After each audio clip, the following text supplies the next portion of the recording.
Blessed afternoon to each and every one of us. We recognize everyone, our brethren, our visitors. We thank you for staying here. A while ago, it was a special service prepared by our brethren for our church leaders because this Sunday is meant to appreciate our church leaders, especially our late apostle, our building apostle, down to the extension of the apostleship of our building apostle. And we appreciate all those who stand for the work of the Lord. Amen. You are all leaders in the sight of God. Amen. To God be all the glory. Without further ado, help me as I meditate, lead you to meditate upon the word. I promise I said, okay, I will adjust with my time. It says in 1 Timothy chapter 4 verse 16, since we are talking about this appreciation, you know, gratitude, appreciation is not bad. In fact, we are all expected to appreciate even the smallest things. Amen. Right? In 1 Thessalonians nga, 5:18, this is not our text. But God says, we must be thankful in all circumstances. Right? All the more, we should be thankful as well because we have our leaders in the church that guide us to even know Christ genuinely according to the scriptures of God. And we thank our Christ for placing leaders in the church. First and foremost, our ultimate leader in the church, our Christ. Diba? Hebrews 3:1. Anong sabi ng salita ng Diyos? Therefore, holy brothers and sisters who share the heavenly calling, fix your thoughts on Jesus, whom we acknowledge as our apostle and our high priest. Christ himself is the ultimate or the sovereign leader in the church. He's the head. But our Christ gave us co-leaders to physically guide us. Amen. Right? Mga kapatid, to teach us of the word of our God. Now, our meditation's topic is about the dual roles of a leader. If you are a leader, this is for you. If you are aspiring to become a leader, this is your guide. This is your inspiration. If you're not sure if you are a leader, this may enlighten you if you are. To God be all the glory. Now our text says in 1 Timothy 4:16. Shall we read this? In this verse, the complete message is there. 2 points and the promise. There are 2 points Apostle Paul was trying to emphasize to Timothy. Timothy was actually a co-worker of our Apostle Paul. Timothy was not an apostle. He was an evangelist. Evangelista siya. Kaya inuutusan siya nun ni Apostol Pablo. Apostle Paul sent Timothy to many places. Amen. To teach the believers, remind the believers, strengthen the faith of the believers. Now, you see? Do you see the 2 points here? That's why our topic is about the dual roles of a leader. Dual roles. I'll give you only 2 points. Praise the Lord. Lord. Praise The first point is, watch your life and doctrine closely. That's the first point. What are the dual roles of a leader? First, watch your life and doctrine closely. The second one, persevere in them. That's the second point. Persevere. Okay? Persevere in them. Amen. Why do we need to watch our lives and doctrine? If you are a leader, or if you're called to be a leader, or if you're not sure if you are a leader, these are guides from the Word of God. Amen. And the Word of God says, we must pay close attention to our life and doctrine. You see, the possessive noun is used here. Your. Right? Your means that is personal to you. That's yours. Right? Are you still with me? Amen. Meaning, you are not to watch any other's life, but your life. Focus on your life. Watch your life. What are you gonna watch with your life? The doctrine. Doctrines. Now, what are these doctrines? Doctrines are ways of life, teachings of our Lord Jesus Christ. The reason why Apostle Paul reminded Timothy to watch his life and doctrine, because there are sound doctrines and there are false doctrines. Truly. Do you agree that there are false doctrines? Yes.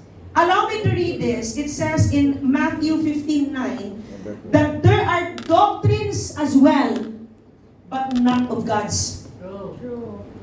They are not of God's doctrines. If they are not of God's doctrines, they are the doctrines of the enemy. Doctrines of man. Man-made doctrines. Human rules. They worship me in vain.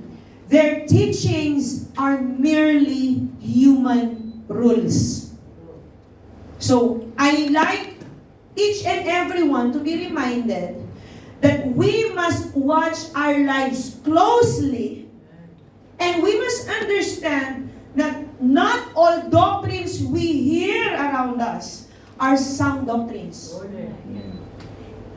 God placed you in the church for you to lead. And so as you lead your fellow believers, make sure you watch your life closely and you stick into the sound doctrines. Now, what are these doctrines all about? Again, these are ways of life of a genuine believer. These are the teachings of our Christ Himself. When Christ and flesh nang siya'y magkatawang tao sa lupa, in the human form, named Jesus, He audibly spoke to the apostles about doctrines. That's why the early apostles were so special eh. Kasi talagang through the lips of Jesus, He spoke about the teachings. Amen? Face-to-face teachings. No? Mga kapatid. Now, these teachings, these sound doctrines, these are God's doctrines. You see, shall we read in John 17:7-8? The Word of God reminds us, I'd like you to understand that this is Jesus speaking to the Father in these verses. Amen? Now, they know that everything you have given me comes from you. For I gave them the words you gave me, and they accepted them. They knew with certainty that I came from you, and they believed that you sent me. The true disciples of God, the true disciples of Jesus, discern Amen. the sound doctrines. We discern true doctrines. Nauunawaan natin kung ang doktrinang ba yan ay sa Diyos o sa dyablo. Kung ang turo ba na yan ay tinuturo sa church, ay turo ng tao o turo ng Diyos. Ang Panginoon mismo, Jesus Himself said that the words that He taught to us, to the apostles, to the disciples, these words were given by the Father Himself. So now, while we watch our life closely, habang binabantayan natin yung buhay natin, we must make sure that we are in line with sound doctrines, not with the doctrines of men. Diba sabi ng tao, o sige, you pray this no, many times like this, keep on repeating that prayer repetitively, no? But those prayers are in vain. Because that is not a sound doctrine. Right, mga kapatid? We understand that when we pray, we should pray in the name of our Lord Jesus Christ.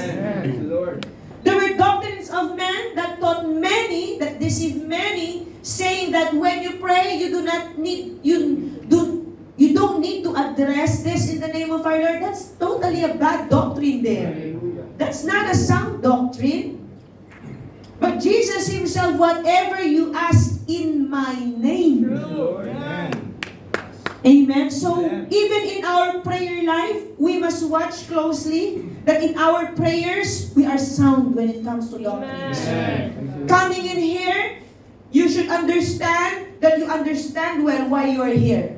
You are not here for mere attendance sake, just to show up to your pastor that you are, you are courteous. No. The reason why you're here is because you serve God. Maliwanag po ba sa atin ito? Bakit tayo naririto? Dahil pinaglilingkuran natin ang Diyos, hindi ang tao. Bagaman ipinaglilingkod natin sa iglesia ang ating mga kaloob. But when you serve your brethren, you serve God. There are many doctrines all around, they are all over the place right now. But we thank God because in the church, we have sound doctrines. Now, if you are a leader, again, if you are aspiring to become one, be rooted when it comes to the sound doctrines.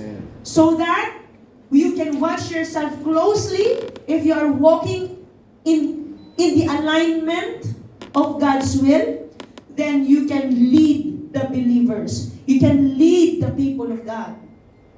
Now, let's go again to the first point. Can we go back to our text? It says, pay close attention to your life and to your teaching. Your, again and again, I said this is a possessive noun. Your, that's personal. Personal means we have to self-examine ourselves. We do not just declare that we are leaders. It's easy to say that you are a leader. Di ba? Napakadaling sabihin na ikaw ay leader. But the thing is, we should self-examine ourselves being a leader. Amen? There is this interconnectedness of the belief and the behavior. Di ba? Anong sabi? What's our first point? Watch your life and doctrine. closely. What you act, your conduct, that's your behavior. The doctrines, these are your beliefs. Your beliefs and your behavior are interconnected. You cannot say you have many sound doctrines you learn from the church, but those doctrines do not align your behavior. Amen? They do not mirror your conduct as a believer. That's why, for us to become genuine leaders, we must saturate ourselves with sound doctrines. Kaya nga in the church, kayo ang mananawa sa mga gawain Di ba, mga kapatid? We have morning devotion from Monday to Saturday. We have Bible studies every Tuesday. Prayer meetings every Thursday. We have Sunday school every Sunday. Of course, it's Sunday. Worship service. Meron pa nga mga interflock meetings. I congratulate you. To God be the glory. When I said, okay, do an interflock on a Saturday. Hindi ako nagdalawang salita. Biyaya ng Panginoon. Glory to God. Naririto kayo. Did you enjoy? Amen. To God be the glory. Praise God. Praise the Lord. Praise God for your obedience. Put this video. To God be all the glory. So, we must pay close attention because in James chapter 1, verse 22, we're not just learner of the sound doctrines, but we are doer. You cannot lead a group of people if you're not a doer. Right. Leaders are not dictators. Leaders are not dictators. Amen, mga kapatid? For you to become a good leader, first, you need to be a good follower. Amen. Kaya nga, in this congregation, why do we give chances to those we see they excel? First, because of their obedience. Because they follow. When you are a good follower, then you are prepared to become a leader. Amen, mga kapatid? Amen. Oh, kaya sabi ng salita ng Diyos, do not merely listen to the word and so deceive yourselves. Do what it says. Look at our late apostle. Late apostle Arsenio Tanferio. He did not just instruct the church to preach the good news. He himself frontlined. He himself frontlined the preaching of the gospel. Kaya totoo yan eh. From humble beginnings at the back of the Luneta Park. Ngayon, mga kapatid, last January, right? Did you witness that one? Amen. There was this huge crusade preaching of the gospel. The last time we had Thea. We had Yan Constantino. Because our leaders, our late apostles, living apostles, and the co-workers in the vineyard, we do not dictate. We do what we say. For you to become an effective leader, you must do what you say. Amen, mga kapatid? O halimbawa, kahit mangaral ako dito, even though I spend days and night preaching, italagang lubos ang sarili, italagang lubos sarili. How can you even encourage people if you yourself is not committing yourself to the work of the Lord? O halimbawa, kapag kayo nagpipreach ng offertory message, how can you even encourage people to give their tithes if you're not tithing? Tunay. Mga kapatid, diba? That's weird. Right? It's weird. So, we must have a reflection. We should not forget that we are not just meant to become rooted when it comes to the sound doctrines, but this should parallel our conduct in the church, outside the church, within our families, with our friends, with our comrades, sympathizers. Amen. Di naman ako galit eh. Galit ba ako? Di naman po ako galit, di ba, mga kapatid? Bless na ako sa inyo eh. Purihin ng Panginoon. Praise the Lord.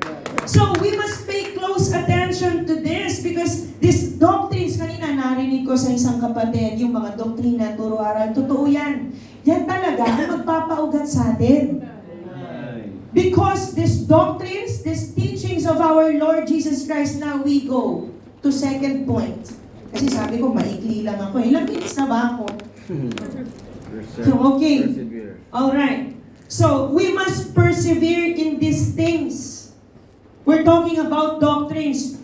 Did you not know that doing the greatest commandment, which is loving the Lord our God with our whole being, is also a doctrine? Because that's a way of life. Diba? That's a way. Loving Christ, loving God is also a way of life. Not to mention about the major doctrines, minor doctrines. Yes, those are doctrines. But all the teachings came to one foundation, which is love. Diba? What's the greatest commandment?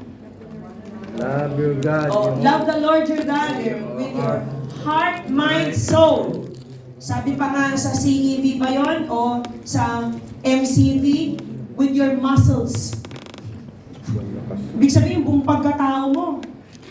Amen? Paglilingkuran mo ang Panginoon. Ngayon, loving the teachings, we must persevere in loving the doctrines. Amen? We must persevere in these things. Ngayon, I'd like you to read this with me. It says in John 14:15. We know about the greatest doctrine, the greatest commandment, which is to love the Lord our God. But the Lord says, if you love me, keep my commands. That's why, if we love Jesus Christ, we must persevere when it comes to the doctrines. Amen? Because persevering in the doctrines is proving that you're doing the greatest doctrine, which is loving God. Amen. Di ba mga kapatid? Kung mahal mo ang Diyos, susundin mo ang kanyang mga utos. Amen. In fact, ito ang sabi sa 2 John 1:6, sabi sa CEV, this is love. What is love? Love means we do what God tells us. And from the beginning, He told you to love Him. So it's not enough that your words say you love the Lord, you love God, you love the Holy Spirit, you love the church, but you don't do the doctrines. You don't persevere in the teachings. The Word of God says, napakaliwanag ng sabi ng salita ng Diyos. Can we read this in NLT or in ESV or in Amplified Version? Anong sabi ng salita ng Diyos? And this is love, that we walk according to His commandments. This is the commandment, just as you have heard from the beginning, so that you should walk in it. We must walk in the sound doctrines. Amen. That's how we persevere. While we watch closely our life, amen? While we watch closely, while we're making ourselves even more aware of our conduct, of our behavior, we must not forget that we should walk in the doctrines, sound doctrines, again and again. Maliwanag po ba, mga Amen. To God be all the glory. Ngayon, persevering in these things, why is it important that we must persevere? We must continue in the things that we have learned because this will make us wise. Amen. 2 Timothy chapter 3 verses 14 to 15. Sino ang tunay na matalino? Hindi lang yung mga matatas sa doktrina. Sino ang tunay na matalino? Who are the wise men? Not those who are eloquent. Not those who are knowledgeable when it comes to the doctrines. But those wise, the true wise believers of God says, but as for you, continue in what you have learned and have become convinced of, because you know those from you learned it. Tuloy natin ang pagbasa. Ano pa ang sabi ng salita ng Diyos? Sabi sa 14. Nabasa naman natin 14. Sabi sa 15. And how from infancy you have known the Holy Scriptures. What are these Holy Scriptures? Why do we need to walk in the Holy Scriptures? Baka naman literal, tapakan mong Biblia. Papatulong at kakaligtas. Ibig sabihin, let the doctrines lead your life. So the Word of God says, when we live, when we persevere, when we continue in these Holy Scriptures, in the sound doctrines, the Word of God says, which are able to make you wise for salvation through faith in Christ Jesus. Amen. Walking in the sound doctrines will make you wise as a believer. Amen. Di ba? Amen. Eh kung alam mo naman palang dapat pinaglilingkuran mo ang Diyos at ginagawa mo yan, magliligtas sa'yo yan. Di ba? Hindi ka maliligaw. Eh, meron na bang taong, is there any genuine believer that was led away from the truth if that believer is walking in the light of the Scriptures?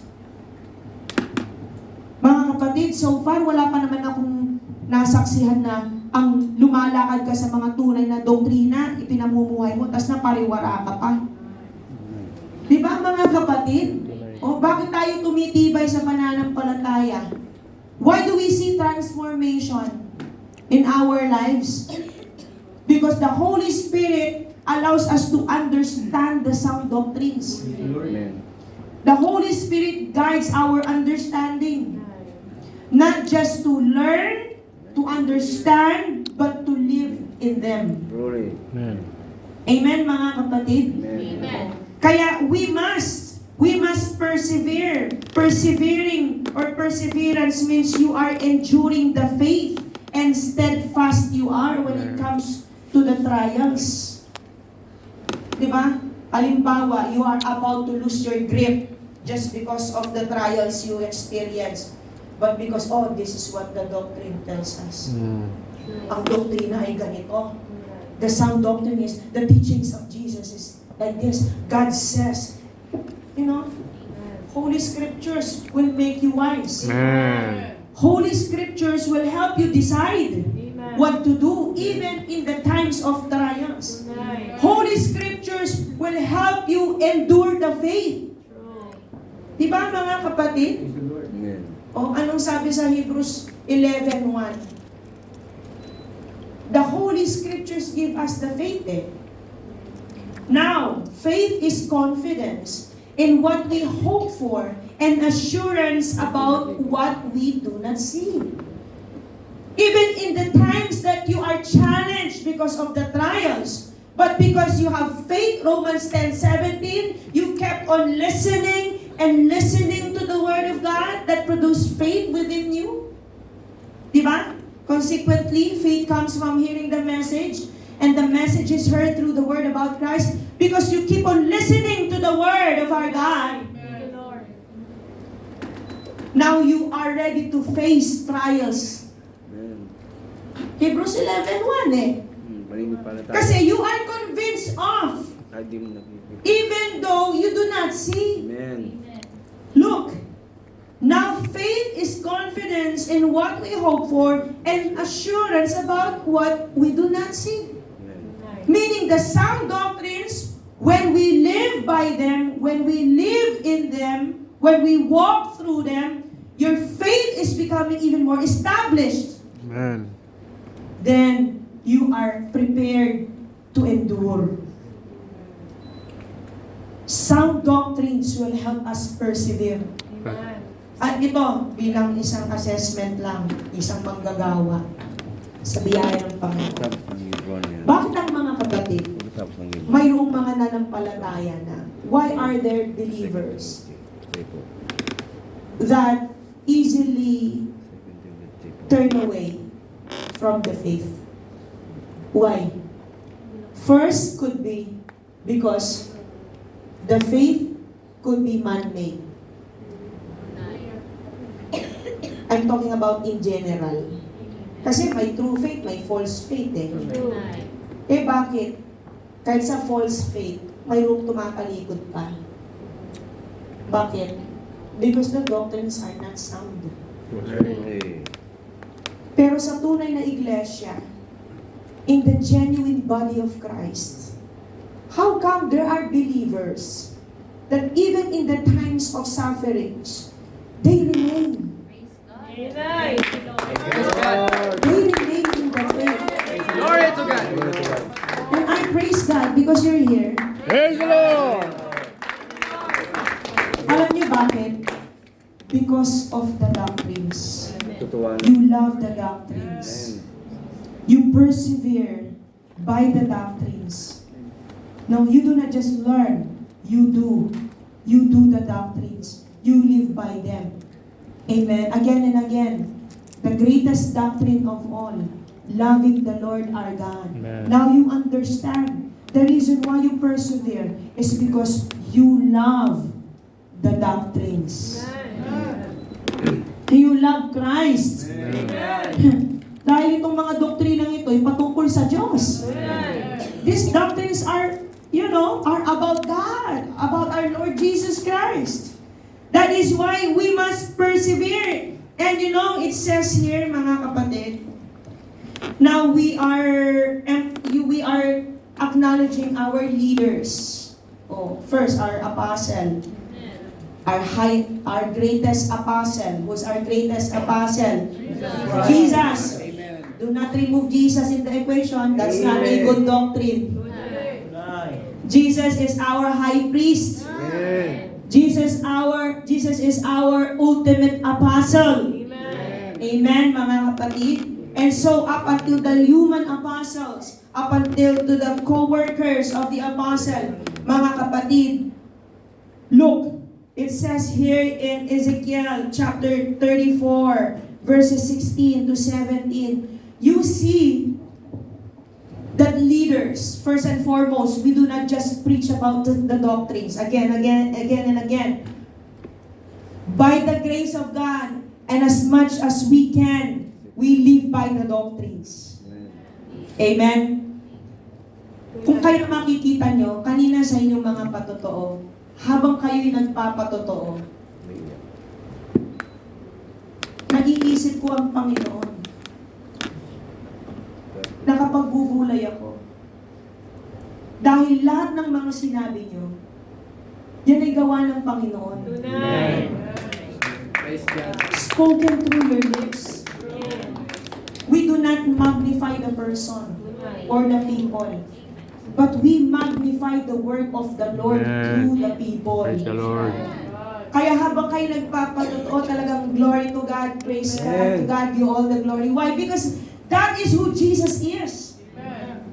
Sa inyong mga patotoo, you don't, baga, siguro kung maaari kong sabihin, sometimes we fail to recognize the testimonies you say, your appreciation you say to your leaders, that's because of the love of Jesus. Hindi naman kasi pwedeng mag-appear si Jesus kung loobin niya sana. Pero ipinararanas niya yan sa mga sugo ng Diyos. Totoo yan. You know, sa ating late apostle and building apostle, to God be the glory, we feel the love of Jesus. Do you? Amen. To the sent ones of God, we feel the love of Jesus. Even I am a minister to our elders, I feel the love of Jesus through our elders. Through you, I feel the love of Jesus. Mga kapatid, dama ko, kaya kanina, I for one believe, even the elders in the local, damang-dama nilang pag-ibig ng Panginoon. And because of the doctrine of God. Amen. Praise the Lord. Kaya totoo yan. Love is so important for the body to grow. Amen. We must saturate ourselves. Kung maaari, palahin mo yung sarili mo. Paugatin mo yung sarili mo sa doktrina. Alam mo, kapag ang isang mananampalataya, when a believer becomes rooted deep, amen? Pagdating sa doktrina, your love for God, for the Lord, for the church, for the lost souls, lalalim din. Kaya sa mga bisita, mga kapatid, hindi ito pakitang tao. Totoo to. Amen. The love expressed by our brethren, this is genuine love. Why? Because the doctrines are genuine. Praise the Lord. These are sound doctrines. Praise God. That's why sound doctrines transform believers. Totoo yan. Iba nga noon, di mo man lang alam. You do not care about even to your co-believer in Christ. You did not before.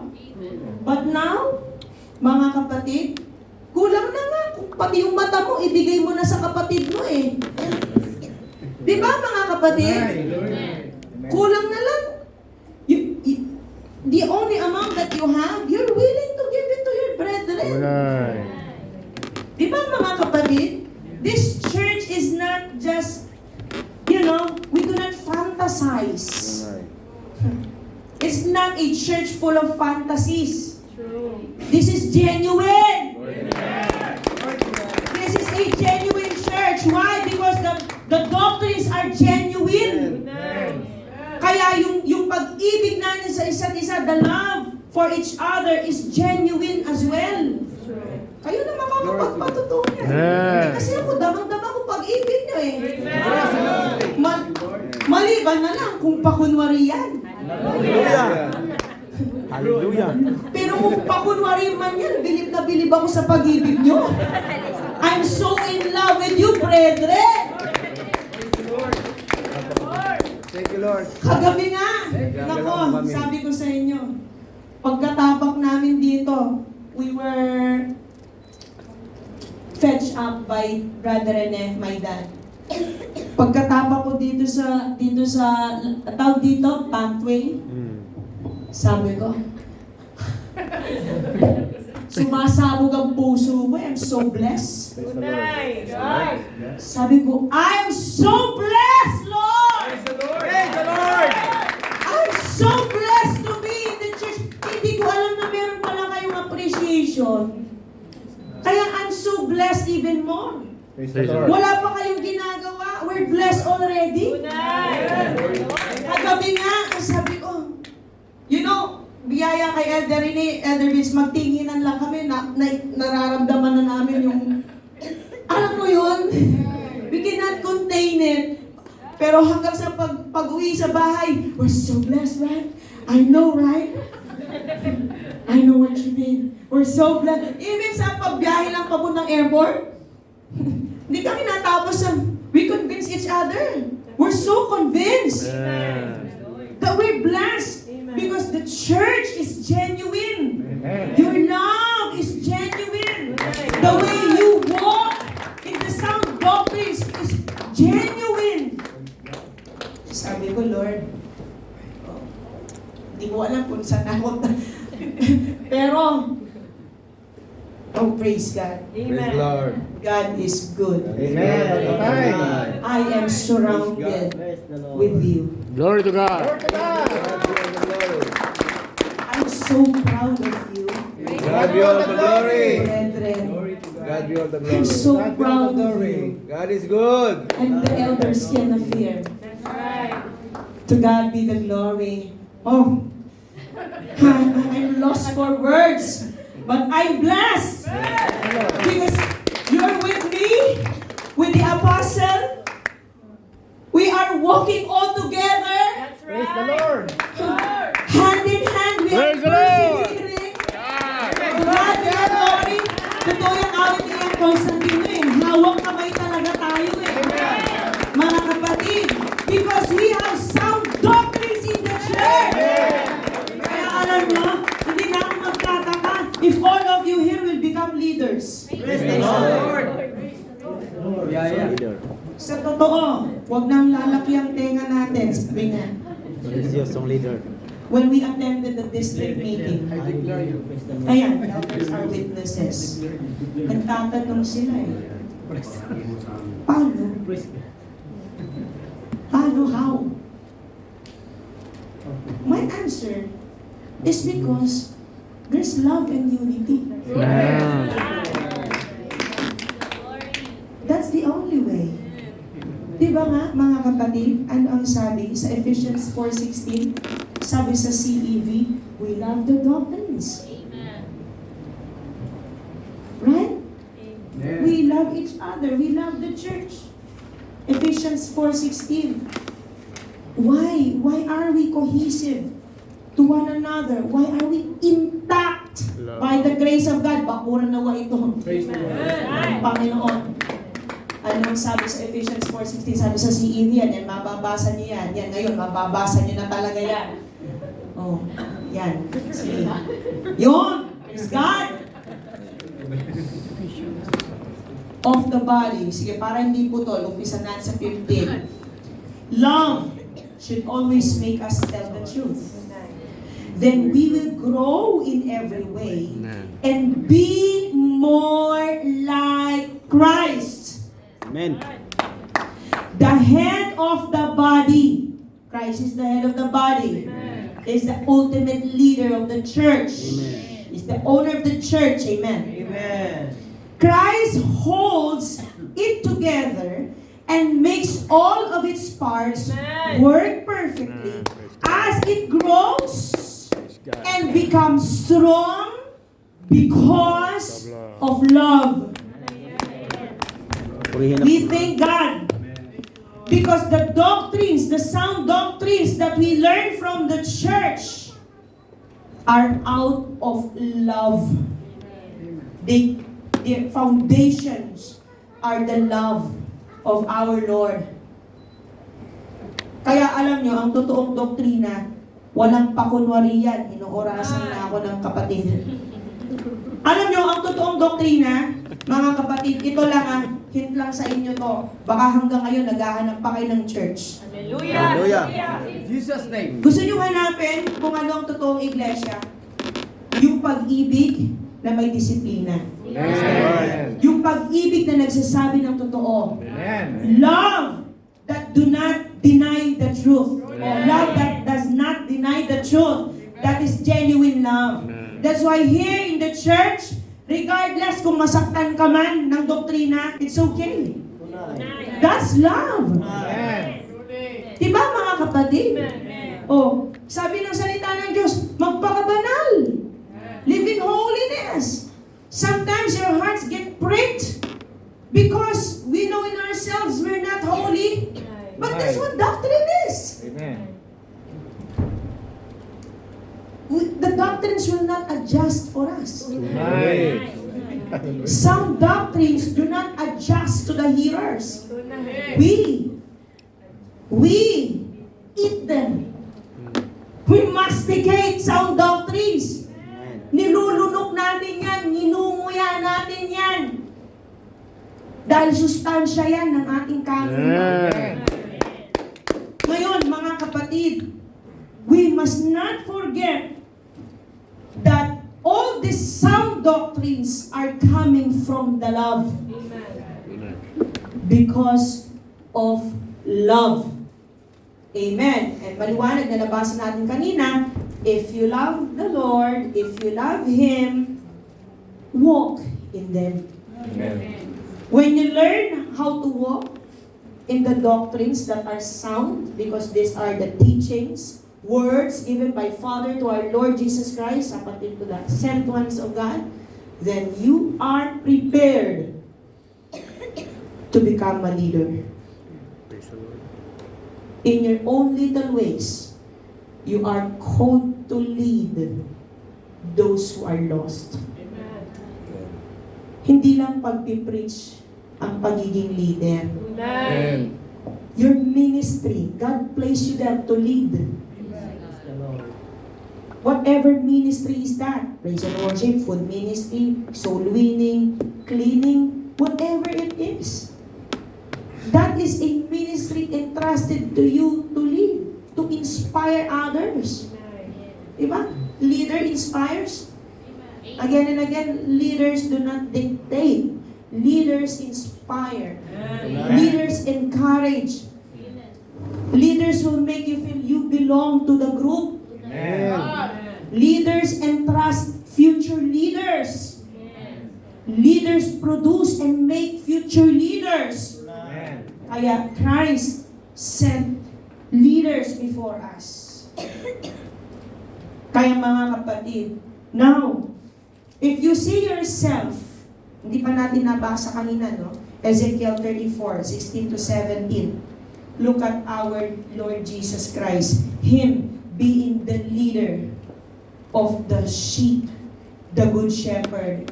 I will search for the lost and bring back the strays. I will bind up the injured and strengthen the weak. But the sleek and the strong I will destroy. I will shepherd the flock with justice. In 17, as for you, my flock, this is what the sovereign Lord says. I will judge between one sheep and another, and between rams and goats. In 22 to 24. Ano, sabi, I will save my flock. Praise the Lord. And they will no longer be plundered. I will judge between one sheep and another. Tuloy natin yan. I will place over them one shepherd, my servant David. And he will tend them. He will tend them and be their shepherd. I, the Lord, will be their God. And my servant David will be prince among them. I, the Lord, have spoken. Tuloy natin yan. I will make a covenant of peace with them and rid the land of savage beasts, so that they may live in the wilderness and sleep in the forest in safety. I will make them and the places surrounding my hill a blessing. I will send down showers in season. There will be showers of blessing. Praise the Lord. Praise the Lord. The trees will yield their fruit and the ground will yield its people will be secure in their lands, they will know that I am the Lord. When I break the bars of their yoke and rescue them from the hands of those who enslave them, up until 28, they will no longer be plundered by the nations, nor will wild animals devour them. They will live in safety, and no one will make them afraid. Praise the Lord. When Apostle Paul was instructing Timothy to tend the flock, watch closely his life and the doctrine, persevere in them, because the purpose of this is to save himself and to save those who listen to him. Ito rin ang goal ng Panginoon. Ang Panginoon ang nagsasalita dito sa mga talatang ito. See, Jesus Himself sets people, leaders before us to keep the flock, to tend the flock. Amen? And so, as Jesus watched Himself closely nang siya'y magkatawang tao, di lang siya nagturo. Ipinamuhay niya ang mga doktrinang itinuro niya. Kaya nga tayo nangaligtas. Praise the Lord. Amen. Amen. Right? Thank you, Lord. The reason why, even though nagkatawang tao siya, even though he became human in form, amen, he did not fall short. Amen. He persevered. He lived closely, watched closely the doctrines of the Father. Kaya nga, sa kanyang pagsunod, this saved us. Praise the Lord. This saved him. That's why the will of God there at the cross nangyari. He watched closely the words of the Father. Amen. Praise the Lord. To God be the glory. Kaya sa ating mga leaders, who are our leaders, aspiring leaders, oh, Lord God. sige nga, tayo.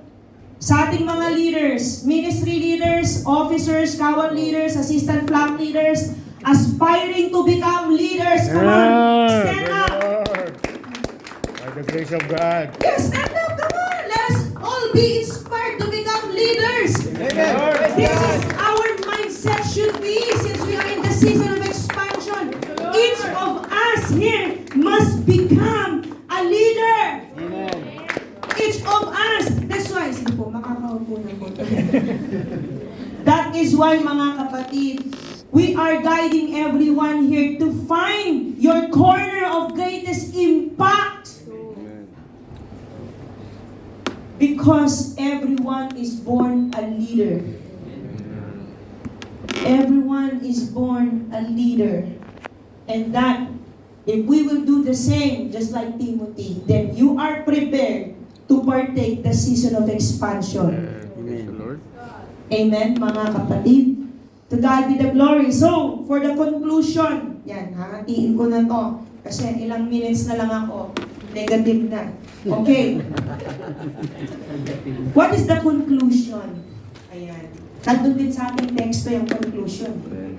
Ano ba ang teksto?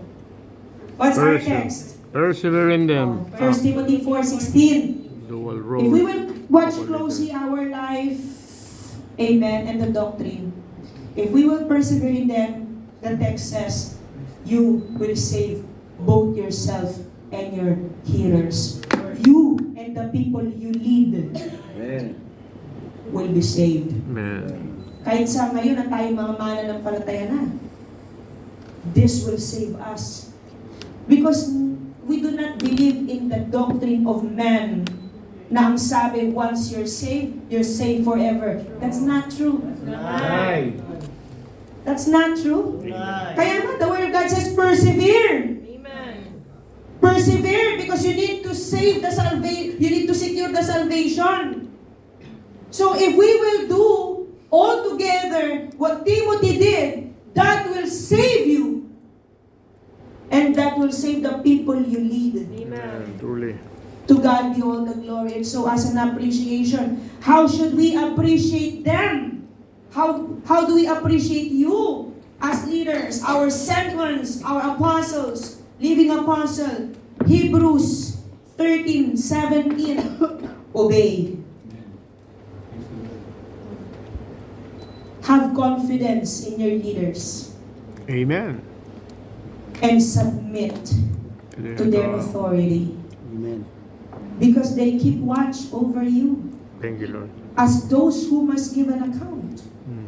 Do this so that their work will be a joy, not a burden. For that will be of no benefit to you.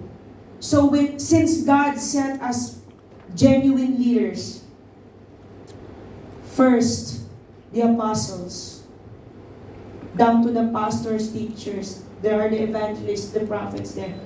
We must obey them. Amen. We appreciate all the material appreciations and tokens you've given. But all the more we appreciate your gesture of obedience. Amen. Amen. That's how you truly appreciate your Praise the leader. Lord. When you obey. Amen.